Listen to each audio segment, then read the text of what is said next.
Brothers and sisters, over half of Israelis today identify as secular Jews, not religious, and 1 in 5 do not even believe in God.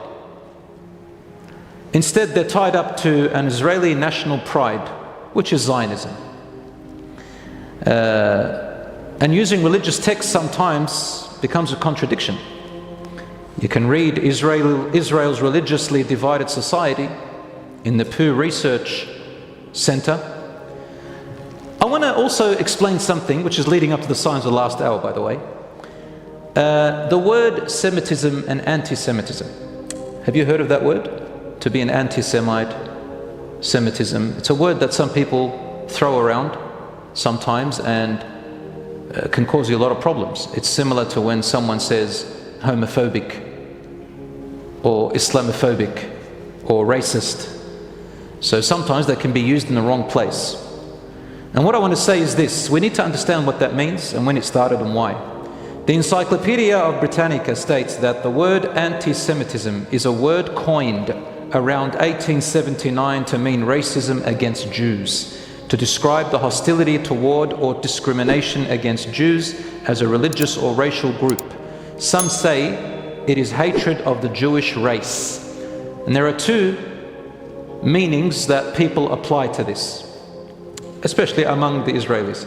Number one, they call it an ethnic race, or a prehistoric origin that goes all the way back to Sam. Ever heard of the name Sam? Sam is said to be one of the sons of Prophet Nuh alayhi salam. And we all know, if you want to go by the biblical history and you're going to want to go by what the scholars of Islam have taught, that we have a belief that even Arabs came from Sam. And that is why you'll hear Palestinians say, we are Samiyin, we are Semites ourselves. Basically, Semitism, in the true word, it means anybody who shares a language of one of the ancient Semites. Among them is Hebrew, Arabic, so Arabs are Semites, Hebrews are Semites, and even some Ethiopians are Semites. So there are a lot of Semites. So when we say anti-Semitism, as an Arab, I take offense to that too. You can't be anti-Semite because you're attacking me too. I may have a lineage going all the way back to Sam, because I speak Arabic. But in a scientific sense, like now we're talking scientific, there are no archaeological or scientific evidence of a common Semitic people, just the language.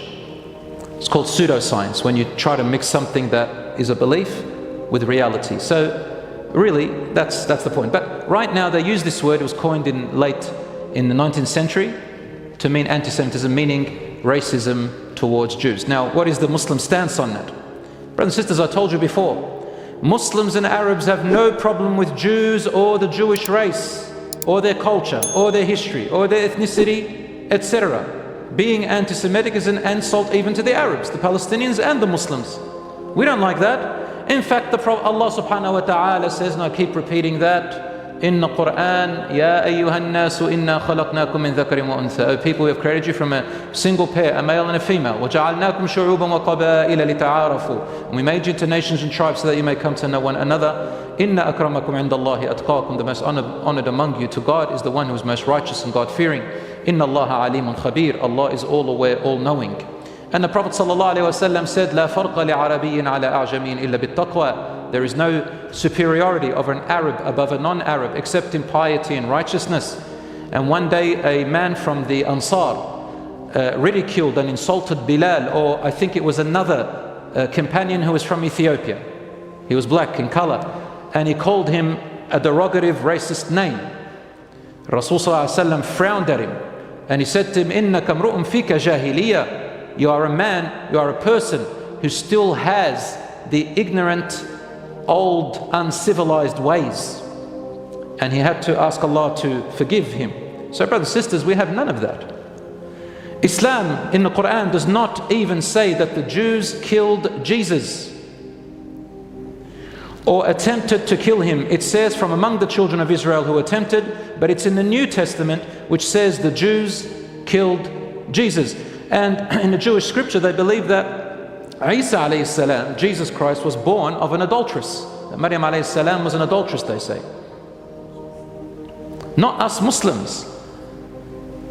So there are all these beliefs, yet at the same time in Islam we find that in fact even in the Jewish books they know there are two times in their history which they call the Golden Age.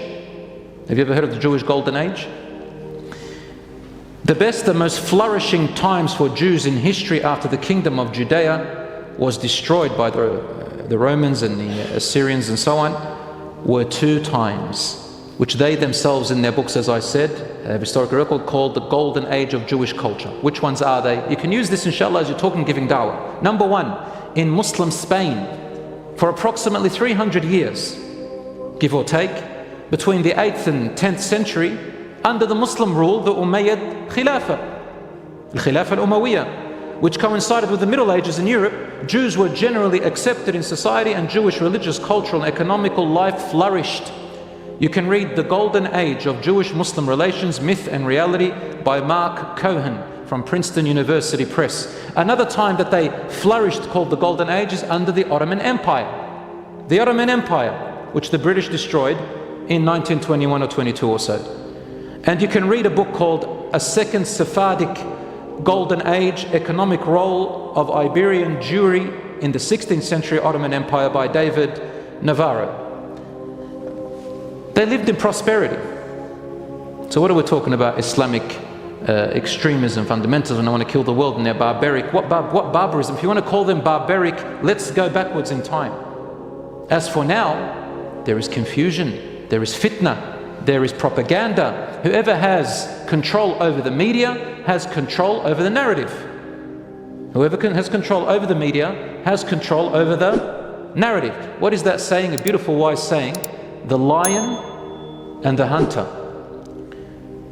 I think it sounds like the hunter is always believed until the lion speaks.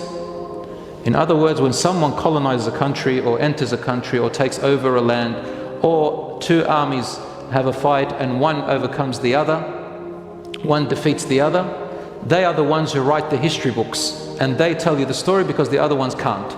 But until you give the other people a chance to talk, then you can see the other side. And right now we are living in a time of fitna, confusion. The Prophet ﷺ said, now I go into the signs now inshallah.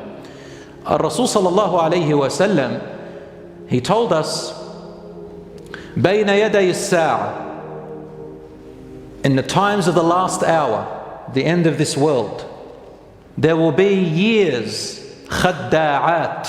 Khadda'at literally means they are tricky, they trick, they betray. يصدق فيه الكاذب ويكذب فيه الصادق. The one who is a liar is believed, and the one who is honest is called a liar. ويؤمن فيه الخائن, and the untrusted or the betrayer is the one given trust and authority and leadership. ويتكلم فيه الرويبضة, and the ignorant, foul-mouthed, or those who speak without knowledge, those who are harsh-hearted and they're insolent people, they are the spokespeople. People listen to them. Immoral people are the ones who have the loudest voice. These are all mentioned by the Prophet ﷺ. They said, Ya Rasulullah, what is a ruwaybida? He says, it is a man or a person, tafih, meaning he's an imbecile, insignificant, or his language and his words are filled with ignorance. يَتَكَلَّمُ فِي أَمْرِ الْعَامَّةِ, he or she speaks on behalf of the public, represents the public. And we live in that time. Rasul sallallahu alayhi wa sallam also said, interesting, this hadith is also in Sahih, in Ahmad and Ibn Majah, and there's one similar to it in Sahih Muslim. He says, before the coming of the Dajjal, before the coming of who? The Dajjal. Who's the Dajjal again? The false Messiah. In the New Testament, he's called the Antichrist. In the Old Testament, the Hebrew Bible, there's no such thing as Dajjal. They're just awaiting for the Messiah to come. So Rasul called him, this one, the false Messiah, Al-Maseeh Dajjal, the false Messiah, the lying Messiah. Rasul said, in the wake up or the road to the coming of the Dajjal, in the time of the coming of the Dajjal, just before the Dajjal, there will be a few years of betrayers and lies. And then I told you, the liar is believed and the truthful one is belied, and trust and authority is given to the people who don't hold the trust, and the ignorant people speak on behalf of the people. So this, some scholars said, this is like a preparation to set the stage for the coming of the false Messiah. And what is the false Messiah? Rasul ﷺ describes him as a man. There are many hadiths which are called, in hadith terms, mutawatir. Mutawatir means that they have been told to us and narrated from different varieties of chains, from this person to that person to that person, all the way to the mouth of the Prophet ﷺ, and then from another channel, and then from another channel. This is how the Quran came to us, in the same way, through tawatur, meaning collective narrations and different pathways, all of them authentic. That's why we have the Quran. So I want to make just a very quick mention of something, because I've seen this on social media. They write in capital letters, you'll know them. Anyone who writes in capital letters, know that they are just inflammatory. Don't even reply to them, brother, sister. Don't reply to capital letters. Repeat after me. I will not reply to capital letters. All right? Rasul ﷺ said, وَإِذَا خَاصَمَ فَجَرٍ. The hypocrite, the person who knows, or someone with, there's a new terminology I used, it's called cognitive dissonance. Any psychologists here? Cognitive dissonance. Right? Something inside of them they know is wrong, but on the outside they try to justify it, to try and prove to themselves, but just complete chaos. It's psycho. So these people write in capital letters, and these are the types. They're called the Quranites. They're the people who say we only accept the Quran and hadiths are wrong. And they shout at you, they abuse. This is haram, you're a kafir. How can you delude the ummah? There's no hadith. Take a chill pill, man. Maybe just go get some therapy or something.